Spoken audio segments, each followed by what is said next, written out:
Hi friends, ഇന്ന് നമ്മളൊരു pistachio കേക്കിൻ്റെ റെസിപ്പി ആയിട്ടാണ് വന്നിട്ടുള്ളത്.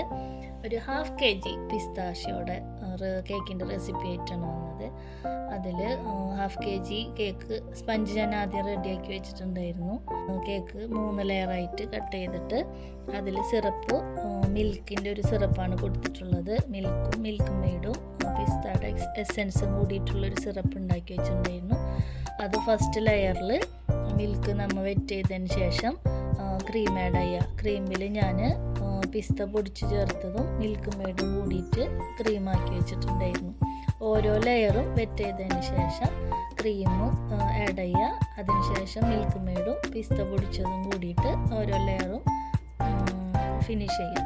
അതിനുശേഷം നമ്മൾ ലാസ്റ്റ് ലെയറാണ് മേലെ വെച്ച് കൊടുക്കേണ്ടത്. അത് നമുക്ക് ഫിനിഷ് ചെയ്യാൻ കുറച്ചും കൂടി എളുപ്പമായിരിക്കും.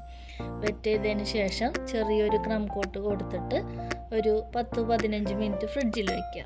അപ്പോൾ നമുക്ക് ഫിനിഷ് ചെയ്തെടുക്കാൻ കുറച്ചും കൂടി എളുപ്പമായിരിക്കും കേക്ക്.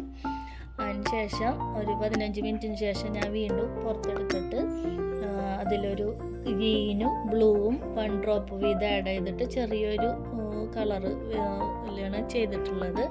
മേലെ ഫിനിഷ് ചെയ്തതിന് ശേഷം സൈഡിൽ ഞാൻ സ്റ്റാർ നോസിൽ വെച്ചിട്ട് ബോർഡർ കൊടുത്തിട്ടുണ്ട്. അത് ജസ്റ്റ് ഒന്ന് സ്റ്റാർ നോസിൽ വെച്ച് അടിയിൽ അമർത്തിയിട്ട് മേലെ വലിച്ചു കഴിഞ്ഞാൽ ആ ഡിസൈനായിട്ട് കിട്ടും. ചുറ്റും ഫോണ്ടൻറ്റിൻ്റെ ഫ്ലവർ കട്ട് ചെയ്ത് വെച്ചിട്ടുണ്ടായിരുന്നു. പേര് ഞാൻ ഫോണ്ടൻറ്റ് പരത്തിയിട്ട് കട്ട് ചെയ്തതിന് ശേഷം ബ്ലാക്ക് കളർ കൊണ്ടാണ് പേര് എഴുതി കൊടുത്തിട്ടുണ്ടായിരുന്നത്.